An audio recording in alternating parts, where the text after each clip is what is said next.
Election commission of India ने गुज़िश्ता 6 बरसों से इंतखाबी अमल से दूर रहने वाली सियासी जमातों के खिलाफ कार्रवाई शुरू कर दी है। इसके तहत पुलिस ने 345 रजिस्टर्ड गैर मारूफ सियासी जमातों का वजूद खतरे में पड़ गया है। इस लिस्ट में जम्मू कश्मीर की भी 3 सियासी जमातें शामिल हैं, जिसमें कि all India Kashmir Republican party, Indian people conference और सोशलिस्ट डेमोक्रेटिक पार्टी भी शामिल है। इनका भी रजिस्ट्रेशन रद्द हो सकता है। इन तीनों जमातों को लंबे अरसे से सियासी एतबार से गैर फाल यानी इनएक्टिव पाया गया है। चीफ इलेक्शन ऑफिसर ने इसका नोटिस लेते हुए इन जमातों से पूछा है कि क्यों ना इन पार्टियों का रजिस्ट्रेशन कैंसिल कर दिया जाए। इलेक्शन ऑफिस के मुताबिक इन जमातों ने 2019 से लेकर अब तक ना तो कोई इंतखाबी अमल में हिस्सा लिया है और ना ही इन जमातों के दफ्तर या एड्रेस का किसी को पता है, जो रजिस्ट्रेशन जारी रखने की एक जरूरी शर्त है। चीफ इलेक्शन ऑफिसर की जानिब से इन तीनों जमातों को शोकाज नोटिस जारी करने, आइंदा 7 जुलाई को अपना मौकिफ वाजे करने को कहा गया है, जिसके बाद 11 जुलाई को इस मामले की समाअत की जाएगी। गौरतलब है कि मुल्क में इस वक्त 28,000 से ज़्यादा रजिस्टर्ड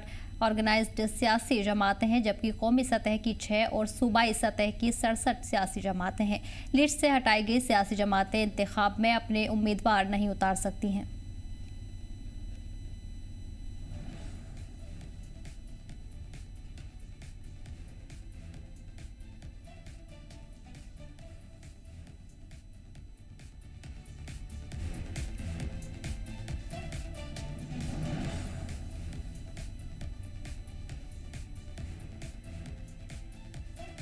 आज जानकारी के लिए हमारे नुमाइंदे मीरबर जुड़ गए हैं। मेरे इलेक्शन कमीशन की तरफ से ये बड़ा फैसला देखने को मिल रहा है और इसमें जम्मू कश्मीर की भी 3 सियासी जमातें शामिल की गई हैं।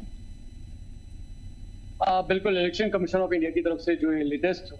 जो है कार्रवाई देखने को मिल रही है, उसमें एक मुल्क की सतह पे एक ड्राइव शुरू की गई है, जिसमें खासतौर पर जो इलेक्टोरल जो रजिस्ट्री है उसको साफ करने की जो है पहल जो है वो शुरू की जा रही है। और इसमें साफ करने का मकसद ये है कि जो रजिस्टर्ड है बट अनरिकॉग्नाइज्ड है,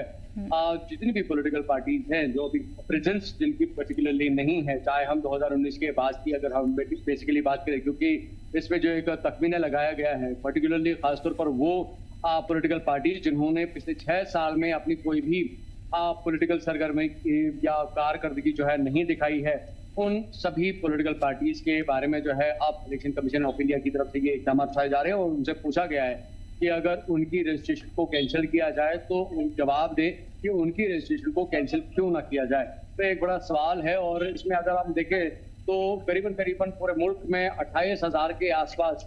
अभी जो है रजिस्टर्ड पॉलिटिकल पार्टीज हैं, लेकिन अनरिकॉग्नाइज्ड है। यानी कि अगर हम रजिस्टर्ड और अनरिकॉग्नाइज्ड में फर्क देखते हैं तो रजिस्टर्ड का मतलब ये होता है कि जो कानूनी दायरे में जो उनके डॉक्यूमेंटेशन है वो पूरा प्रोसेस हो गया होता है, लेकिन जो उनकी रिकॉग्नाइजेशन है यानी कि जो ग्राउंड लेवल पे उनकी जो वर्किंग है या जो उनकी जो प्रिविलेज ऑफ वर्क है या राइट्स जो होते हैं एक पॉलिटिकल पार्टी के, अगर वो एक्सरसाइज उसको नहीं कर रहे तो उस हिसाब से वो पॉलिटिकल पार्टी जो है नाकारा बन जाती है। तो इस बेसिस पे इलेक्शन कमीशन ऑफ इंडिया की तरफ से ये इकदाम उठाए जा रहे हैं और इसमें देखा गया है कि अभी करंटली जो है, जिस तरह से मैं 28,000 का फिगर आपके सामने रख रहा था, अभी करंटली 345 ऐसी पॉलिटिकल पार्टीज को आइडेंटिफाई किया गया है जो रजिस्टर्ड तो है लेकिन अनरिकॉग्नाइज्ड है। और उसी जिम्न में अगर हम देखें तो जम्मू कश्मीर की भी 3 पॉलिटिकल जो पार्टीज है, जिसमें all Jammu and Kashmir Republican party है या सोशलिस्ट डेमोक्रेटिक पार्टी है और इंडियन जो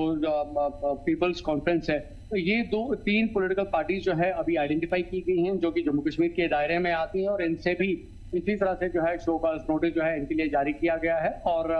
7 तारीख को इनसे जवाब तलब किया गया है और इनका जवाब अगर 11 तारीख तक नहीं पहुंचता है तो उसके लिए उनको हियरिंग में फिर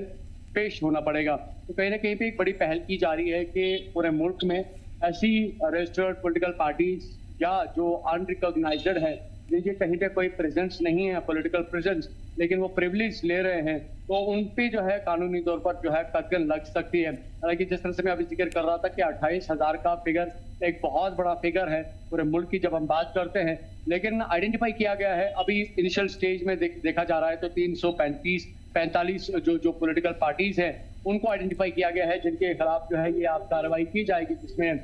जम्मू कश्मीर की भी ये 3 पॉलिटिकल पार्टीज है। लेकिन कोशिश यही की जा रही है कि जो एक इलेक्टोरल प्रोसेस का जो एक निज़ाम जो है उसको साफ सुथरा बनाया जाए, ट्रांसपेरेंट बनाया जाए, साथ साथ वो अकाउंटेबल हो और लोगों के पास एक स्पेसिफिक जो एक चॉइस ऑफ लीडर्स जो है या चॉइस ऑफ जो पॉलिटिकल पार्टीज है वो हो जाए, ताकि लोग कहीं ना कहीं पे भटकने में वो जो है मुब्तला ना हो जाए। तो इस चीज को बेहतर बनाने के लिए जो डेमोक्रेटिक निज़ाम है उसको बेहतर और अफजल बनाने के लिए इक़दाम करंटली उठाए जा रहे हैं। और जिस तरह से इन 3 पॉलिटिकल पार्टीज के बारे में भी जो है इनको नोटिस अजरा की गई है, तो आने वाले वक्त में देखा जा सकता है कि अगर ये अपनी जो requirements election commission of India की है, अगर वो उनको पूरी तरह से सफाइज कर पाते हैं या उसको पूरी तरह से जस्टिफाई कर पाते हैं, तो शायद इनकी जो वर्किंग है वो कंटिन्यू रह पाएगी। लेकिन इस तरह से ये बाकी पॉलिटिकल पार्टीज के लिए भी एक इंडिकेशन है कि अगर वो रजिस्टर्ड हैं लेकिन उनकी प्रेजेंस, पॉलिटिकल प्रेजेंस जो है ग्राउंड पे नहीं है, तो उन पे भी इसी तरह की कार्रवाई जो है की जा सकती है। हालांकि अभी जिस तरह से ये 28,000 का फिगर है, उसमें 6 जो पॉलिटिकल पार्टीज है जो कि नेशनल लेवल पे देखी जा रही है, और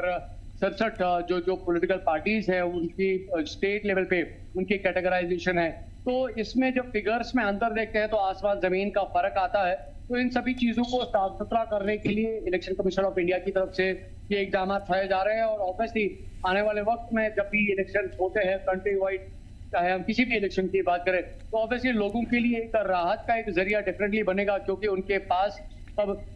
हजारों की जो चॉइसेस जो है वो अवेलेबल नहीं होंगी, बल्कि एक साफ सुथरे निज़ाम के अंडर जो पॉलिटिकल पार्टीज काम कर रही हैं उनके पास चॉइसेस होंगी, और उसी निज़ाम के अंडर वो अपने लीडर्स को भी चुन पाएंगे। तो डेफिनेटली ये पब्लिक के लिए एक बहुत बड़ी राहत है अगर इस तरह का एक कदम कोई उठता है। ऑब्वियसली क्योंकि इलेक्टोरल प्रोसेस हमारे मुल्क की अगर हम बात करें तो पूरी दुनिया में हम इलेक्शन के हवाले से माने जाते हैं, क्योंकि हम दुनिया की सबसे बड़ी, हम कह सकते हैं कि एक डेमोक्रेटिक कंट्री है जहाँ पे डेमोक्रेटिक एक निज़ाम चलता है। तो उस डेमोक्रेसी को और ज़्यादा बेहतर और मुनस्सर बनाने के लिए इस तरह के इकदाम जो करंटली ECI की तरफ से उठाए गए हैं, ऑब्वियसली पब्लिक भी इसकी जो है काफ़ी ज़्यादा सराहना कर रही है। जी बिल्कुल मीर, हालांकि मुल्क भर की पार्टियों को लेकर ये सख्त कदम उठाए जा रहे हैं और इसमें जम्मू कश्मीर की भी कुछ पार्टियां शामिल है। आपको याद होगा इससे पहले भी कई तंजीमों को जम्मू कश्मीर में बैन किया जा चुका है और उनसे मकामी लोगों से भी दूर रहने की अपील की गई थी। ऐसे में कि जम्मू कश्मीर इंतजामिया की तरफ से कोई बयान सामने आया या फिर इन्हीं पार्टियों की अगर बात करें तो उनकी तरफ से कोई सफाई इस पर दी गई, किसी तरह का बयान किसी लीडरान की तरफ से अभी तक आया हो? वेल देखिए, इसमें 2 पहलू हैं जो करंटली जिस स्टेटमेंट के बारे में हम बात कर रहे हैं,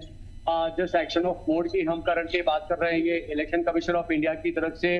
पर्टिकुलरली उन पॉलिटिकल पार्टीज के लिए निकाला गया है जो रजिस्टर्ड है बट अनरिकॉग्नाइज्ड है, यानी कि वो अपने पॉलिटिकल जो प्रोविजंस है एक्सरसाइज प्रॉपर्ली नहीं कर रहे हैं, जिनकी जो प्रेजेंस है पिछले 6 वर्षों से नहीं देखी जा रही है, या उन्होंने किसी भी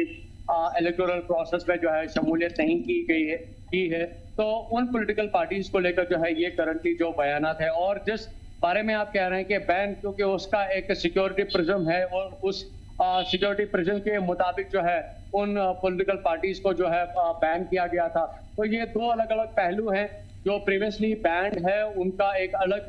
रीजन है, क्योंकि वो एक जुडिशियल मैटर है, और साथ साथ अगर हम इन पॉलिटिकल पार्टीज की बात करें जो 3 जिनके बारे में हमने अभी बताया है, इनका जो पॉलिटिकल प्रेजेंस है वो अवेलेबल नहीं है देखा जा रहा है, यानी कि उनकी लोगों में कोई अपनी पार्टी को लेकर कोई नुमाइंदगी नहीं है। उनके जो ऑफिस हैं, चाहे हम ब्रांच ऑफिस की बात करें या हेडक्वार्टर्स की बात करें, उनकी जो प्रेजेंस है वो देखी नहीं जा रही है, जिसकी बेसिस पे ये एक शकावर जो एक पॉलिटिकल पार्टी बनती है, और उसी को लेकर जो है इलेक्शन कमीशन ऑफ इंडिया की तरफ से इनके लिए नोटिस जारी की गई है कि वो अपनी प्रेजेंस को साबित करें और किस तरह से उनकी इस रजिस्ट्रेशन को कैसे फर्दर ऑन कंटिन्यू रखा जा सकता है, उसको लेकर भी वो कमीशन के आगे जो है अपनी रिपोर्ट रखेंगे।